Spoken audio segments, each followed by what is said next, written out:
ইমামুল আউয়ালিন আল আখিরিন বহরে সদকা রহমাতাল লিল আলামিন সাইয়্যিদুল কাউনাইন খাতমুল মুরসালিন আখির আমর বুদে ফখরুল আউয়ালিন শুদ ওজুদাস রহমাতাল লিল আলামিন মসজিদ উশুদ হামারা এ জমিন। রহমতের নবী বাইতুল্লাহরে বেশি ভালোবাসছেন। কেমন যেন বাইতুল্লাহ থেকে মদিনায় যাইতেছিলাম, মনটার আকর্ষণ বাইতুল্লাহর দিকেই বারবার নজর পড়ে যায়। এরে নবীরা আশেক, ওই বাইতুল্লাহ এত দামি, যার দিয়ে তাকাইলে সওয়াব। আমি কালকে আমার এক কলিজার টুকরা, আমার মুরব্বী আল্লাহওয়ালা, তাকে বললাম, হুজুর আমি অসুস্থ, কিন্তু ঔষধ খাইতেছি, ব্যাংকক পর্যন্ত গেলাম, কিন্তু ভালো লাগে না। বলে কেন? আমি বললাম, আমি প্রতি বছর বাইতুল্লাহ যাই, আমার 1000 কোটি % বিশ্বাস অন্তরে জমা হয়েছে। আমি যতবার বাইতুল্লাহ গেছি, আসার পরে তেমন ঔষধ খেতে হয় না। আমার মনে চায় আমি বারবার বাইতুল্লাহ যাই। আমি বাইতুল্লাহ যাইয়া ওই হজরে আসওয়াদ পাথর আর দরজার মাঝখান জায়গাটা দোয়া কবুলের জায়গা, মুলতাজাও।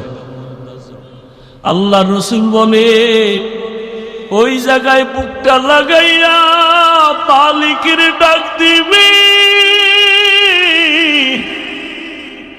কারণ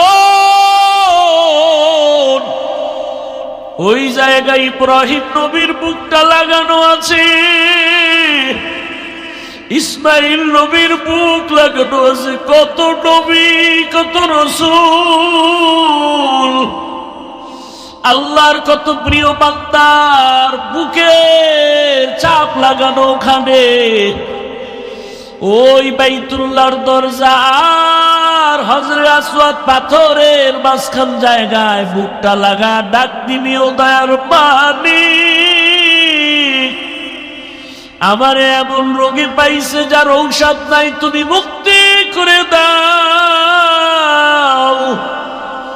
আমি খোদার কসম করে বলি, এই 2-3 বছর আমি বাইতুল্লাহ যাইয়া আসি, আমার ঔষধ খাওয়া লাগে না, তেমন অসুস্থ হই না।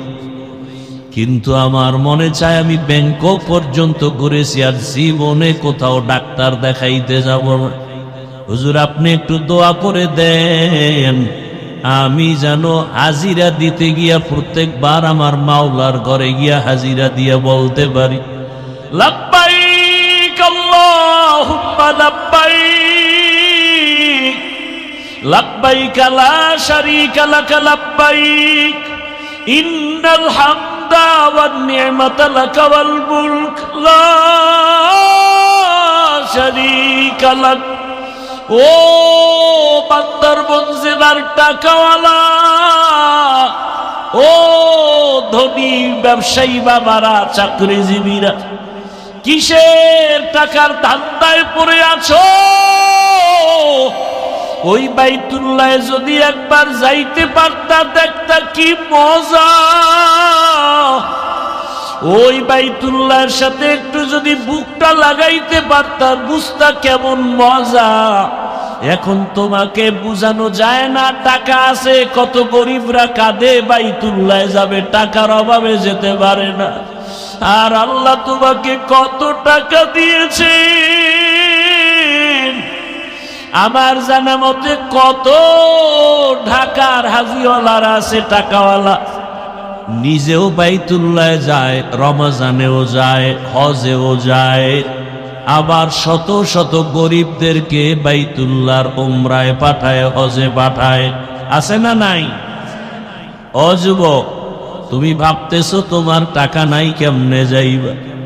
5 বেলার নামাজ পড়ে একটু মাওলারে বলতে থাকো, ও আল্লাহ তুমি বাইতুল্লাহ না দেখাইয়া মরণ দিও না, আল্লাহর কসম টাকা লাগবে না, বিনা টাকায় বাইতুল্লাহ পৌঁছতে পারবা। ওরে 1 মিনিট চক্ষু বন্ধ করে বাইতুল্লাহর কথা ভাবলে চোখে পানি। ওই বাইতুল্লাহর ইমামদের একটু তেলাওয়াতের আওয়াজ পাইলে পাগল হইয়া যাই। বাইতুল্লাহর ইমামদের তেলাওয়াত শুনিস, এই কপাল পোড়া মোবাইলওয়ালারা, গান শুনিস না, ইমামের তেলাওয়াত শোন। বাইতুল্লাহর ইমামের তেলাওয়াত শুনিস, কসম করে বলি বাইতুল্লাহর ইমামের তেলাওয়াত গুলো যখন মোবাইলে চালাইয়া বালিশে মাথা লাগায় শুনবি, দেখবি চোখের পানি পড়া শুরু হয়ে যাবে। একদিন তুই নিজেই তেলাওয়াত শুনতে শুনতে বলবি আর গান শুনবো না, বাইতুল্লাহর তেলাওয়াত শুনবি। আমরা যারা বাইতুল্লাহ গেছি, আমার কথা আমি বলি আল্লাহর কসম, যখনই তেলাওয়াতটার আওয়াজ কানে আসে মনে হয় ডানা থাকলে উড়িয়া চলে যাইত। ওই বাইতুল্লাহ কেমন দাবি ঘর! রহমতের নবী বলেন, বাইতুল্লাহ মদিনায় যাইতে মনে চায় না, আমার বংশের দুশ্মনেরা বাধ্য করলো। তোর পাশেই তো মাকামে ইব্রাহিম। ও বাইতুল্লাহ কেমনে মদিনায় যাব? তোমার কাছেই তো হেরা পাহাড়, যেখানে আমি দীর্ঘ বছর দেয়ানে সময় কাটাইছি। ও বাইতুল্লাহ তোমার ছেড়ে যেতে মনে চায় না, তোমার পাশেই তো ওই জাবালে আবু কুবাইস,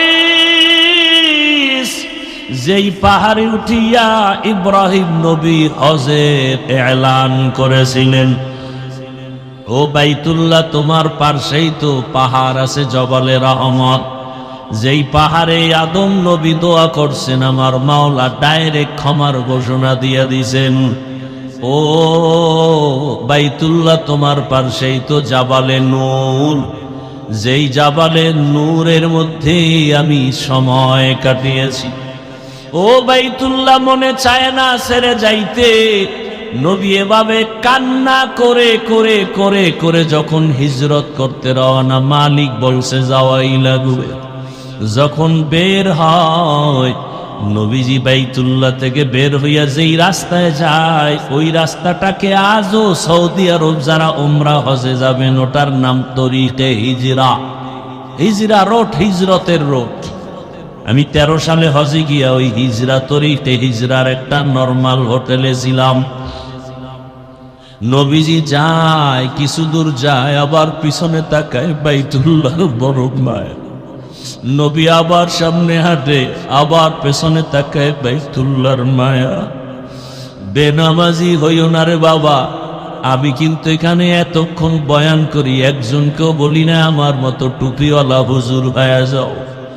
আমি একবারও বলি না আমার মতো হুজুর হও, মাদ্রাসায় যাও, স্কুল বাদ দাও। আমি একবারও বলি না তাবলীগে যাও, পীরের কাছে যাও।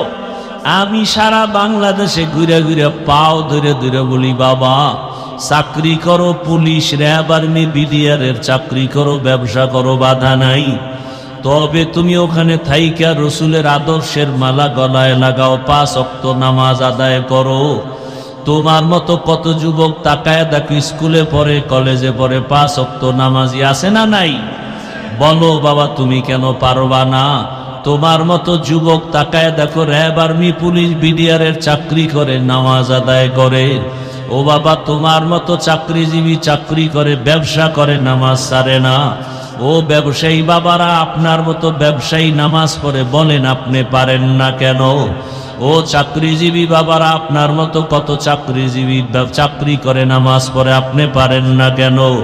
ও আমার কলিজার যুবক বাবারা, তোমার মতো যুবক স্কুল কলেজে পড়া করে, নামাজ পড়ে, তুমি পারো না কেন? ও ড্রাইভার বাবারা, তোমার মতো কত ড্রাইভার ড্রাইভারি করে, আজান হলে নামাজে দাঁড়ায়, তুমি পারো না কেন? ও পর্দার আড়ালের আম্মা জানেরা, বোনেরা, আপনার মতো কত মা, কত বোন এখনো আছে, পর্দা করে, নামাজ পড়ে, স্বামীর মাল হেফাজত করে, আপনারা পারেন না কেন? আপনাদের এত সম্মান,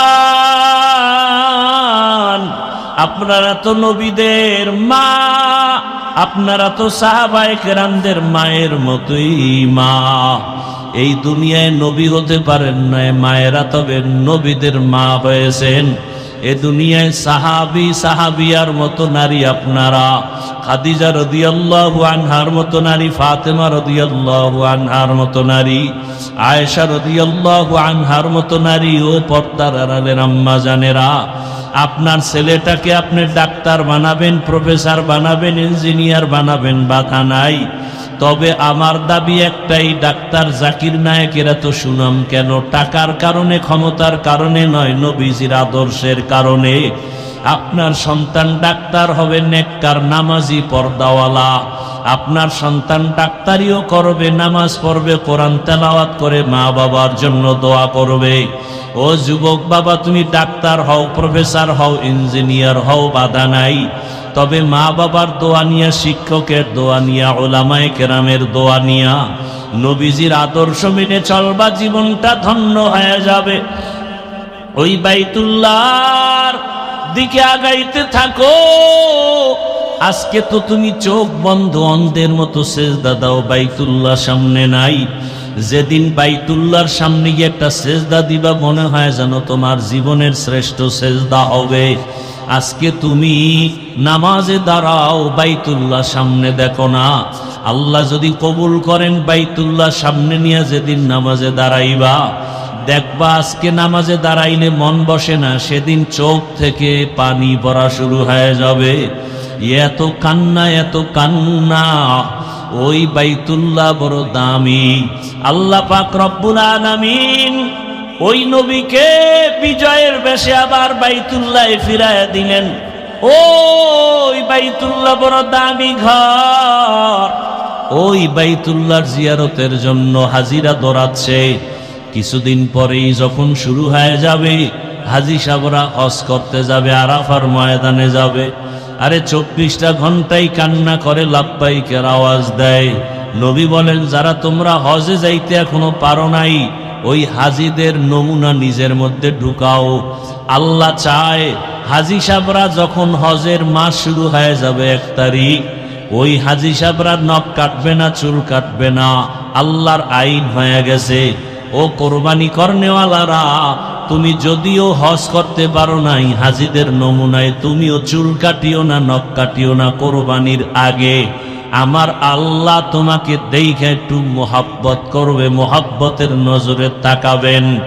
ওরে আল্লাহর বান্দারা, এই কোরবানি তো পশু কোরবানি না, আসল কোরবানি তোমার জীবনের ভালোবাসার কোরবানি। আমার আল্লাহ চায় তোমার আমার দিনের কোরবানি। আজকে দেখা যায় মানুষ 20,000 টাকা 30,000 টাকা দিয়ে গরুতে ভাত হয়, 500 টাকা লাগলেও দেয়, কিন্তু 100 টাকার লোভে চামড়াটা কওমি মাদ্রাসায় দিতে চায় না। আছে না নাই? বলে গেলাম চ্যালেঞ্জ দিয়ে, পৃথিবীতে যত সেবা সংস্থা আছে, শ্রেষ্ঠ কল্যাণমূলক, জনকল্যাণমূলক সেবা সংস্থার নাম কওমি মাদ্রাসা। অনুরোধ করে বলবো, ওই কওমি মাদ্রাসায় যদি আপনার যাকাতের অংশ দেন, আপনি যদি কোরবানির চামড়া দেন, ফিরিয়ে দিবেন, ডবল সওয়াব, ডবল সওয়াব, ডবল সওয়াব। আর এর বিরোধিতা যারা করবে, ওদের অন্তর নষ্ট, ওদের আকল নষ্ট, ওদের ঈমান আমল নষ্ট। ফিরিয়ে দিবেন। 20,000 30,000 টাকা দিয়ে ভাগ হতে পারেন কোরবানির অংশে, 200-100 টাকা ছেড়ে চামড়াটা আল্লাহর রাস্তায় দিবেন।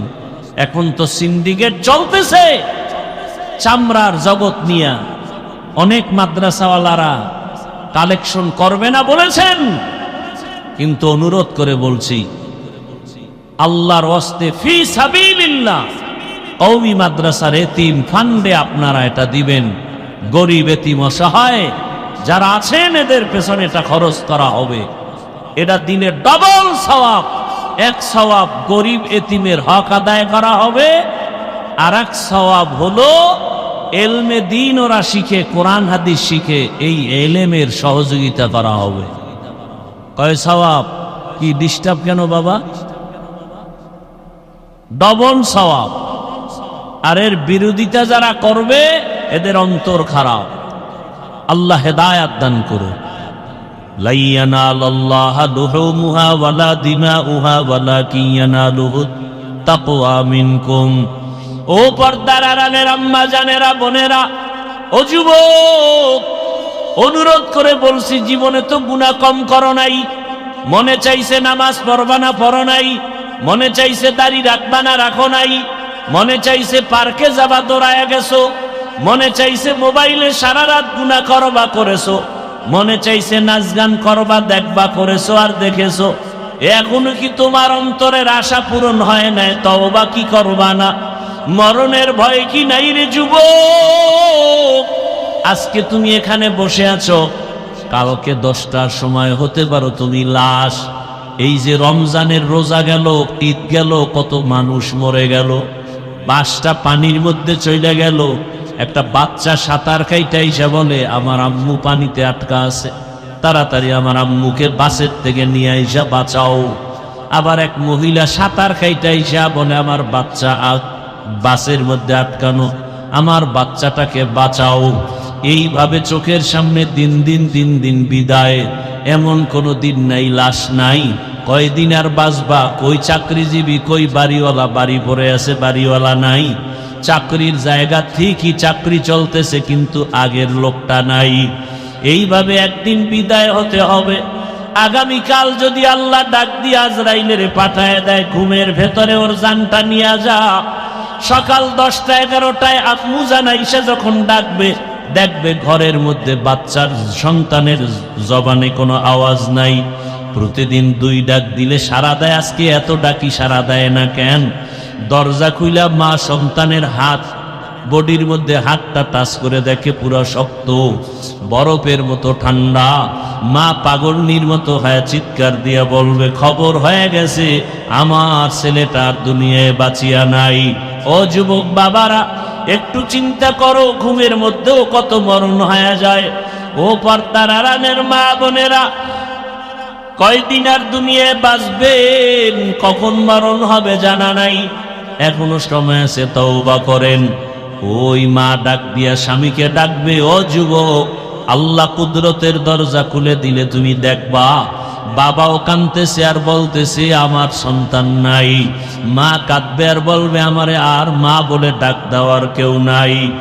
অনেকে মা বাবা গ্রামে সারিয়া এই পার্বত্য অঞ্চলে আইসা থাকে, মায়ের খবর পর্যন্ত নিতে পারে না। এই কোরবানিতে জানো না, মা তোমারে রেখে গোশত খায় না। মা তাকায় থাকে সন্তান কখন আসবে, ওর মুখে আগে দিয়া তারপরে আমি খাবো। একটা সন্তানের প্রতি মা বাবার এত মায়া, যেগুলো বুঝাবার কোনো ভাষা নাই রে বাবা। তুমি যেদিন মা বাবা হবা সেদিন তোমার বুঝে আসবে। ও বোনেরা, মায়েরা, পর্দার আড়ালের আমার যুবক বাবারা, বৃদ্ধ বাবাজিরা, ওই বাবায় টেলিফোন করা শুরু করবে, ইমাম সাহেব আমার ছেলেটা মরে গেছে, আপনি জানা দিয়া কোথাও যাবেন না। তুমি দেখতে থাকবা, এক দলকে পাঠাবে বাজারে যাও কাফন কেনার জন্য, আর এক দলকে বলবে কবর খনন করার জন্য বাঁশবাগানে দৌড়াও, আর এক দলকে বলবে ঘরের পেছনে গরম পানি মশারি টানাও। আজকে আমি বলি আমার বাড়ি, আমার গাড়ি, আমার সব, কিন্তু জানোনি আমার গায়ের জামাটা বেলেট দিয়া কেটে কেটে রেখে দিবে। আমার হাতের ঘড়ি আর একজনে দিয়া বলবে এটা আমার হাফিজুর রহমানের ঘড়ি না। এইভাবে যখন লাশটা তোমার আমার ঘর থেকে নামাইয়া গরম পানি দিয়া গোসল করাইয়া, যখন সাদা কাপনের প্যাকেট বানাইয়া খাটের মধ্যে উঠাবে, এইবার জানাজার ময়দানে নিয়ে যাবে, মা জানালা দিয়া চিল্লায় বলবে আমার বাবারে তোমরা কোথায় নিয়ে যাও? বলবে জানাজা দিয়া চিরবিদায়, আর ঘরে আসবে না, কবরে রাখা হবে। মা বলে বিদায় বেলা শেষবারের মতো একটু চেহারাটার দেখাইয়া দাও, আমার বাবার জীবনে আর দেখবো না, আমার বাবাই কই? ও আমার যুবকেরা, ওই মা বাবার সাথে বেয়াদবি করিস না। আল্লাহর কসম ওই মা বাবার দোয়া ছাড়া আমি হাফিজুর রহমান এই চেয়ারে বসতে পারি না রে বাবা। ওই মা বাবার চোখের পানি আর দোয়ার কারণে তুমি টাকার মালিক, বাড়ির মালিক, গাড়ির মালিক, সম্মানের চেয়ারের মালিক। ওই মা বাবার কথা কেমনে ভুলে গেছো? তোমারে পরীক্ষার হলে পাঠাইয়া মা কান্না করে করে দোয়া করছে, আল্লাহ আমার ছেলেটার পরীক্ষায় কামিয়াবি দান করো। তোমার মা কত কান্না করেছে। ওই মা বাবার জন্য কি তুমি এক ফোঁটা চোখের পানি ফেলতে পারবা না? আল্লাহর কাছে 2 ফোঁটা চোখের পানি ছেড়ে দোয়া করো। আর যার মা বাবা বেঁচে আছে এই রত্ন হারাইও না, পাইলেই দেখা হলেই দোয়া চাইও। বাবারে বলিও, বাবা মনে কষ্ট নিবা না, জীবনে বহু অন্যায় করেছি। মরে যুবকরা যারা গোপনে গিয়া মায়েরে কাঁদাইছো, কত কষ্ট দিয়েছো, অনুরোধ করি বাসায় যাইয়া মায়ের হাতটা ধইরা ক্ষমা চাইয়া নিও। আর মাকে বলিও, মা ওয়াজের প্যান্ডেলে তওবা করে আসছি, আর গুনাহ করব না। কিন্তু দুঃখ, অনেকে কান্না করলো, আমার চোখে পানি নাই, গুনার কারণে আল্লাহ বেজার হয়ে গেছে।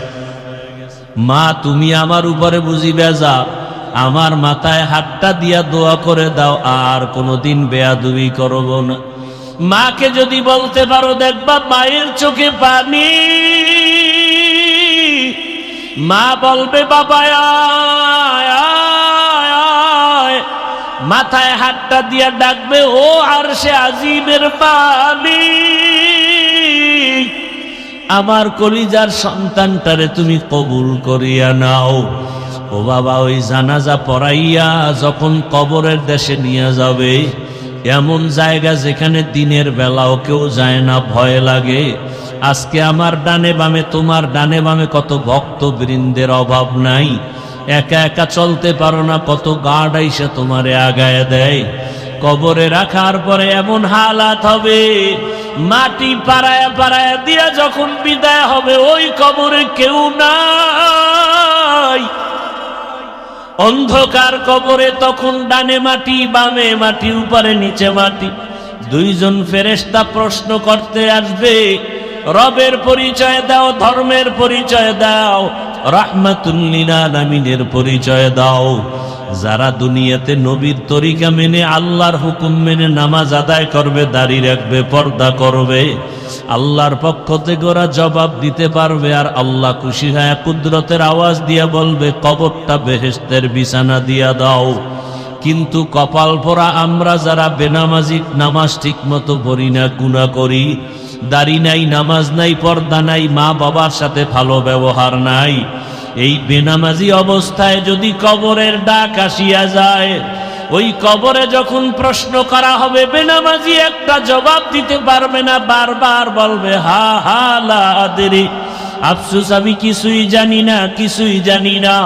নবীজি বলেন, আমার আল্লাহর কুদরতের আওয়াজ, ও ফেরেশতা, এই নাফরমানকে আর সুযোগ দেওয়া হবে না, ওই কবরে জাহান্নামের আগুন জ্বালা দাও।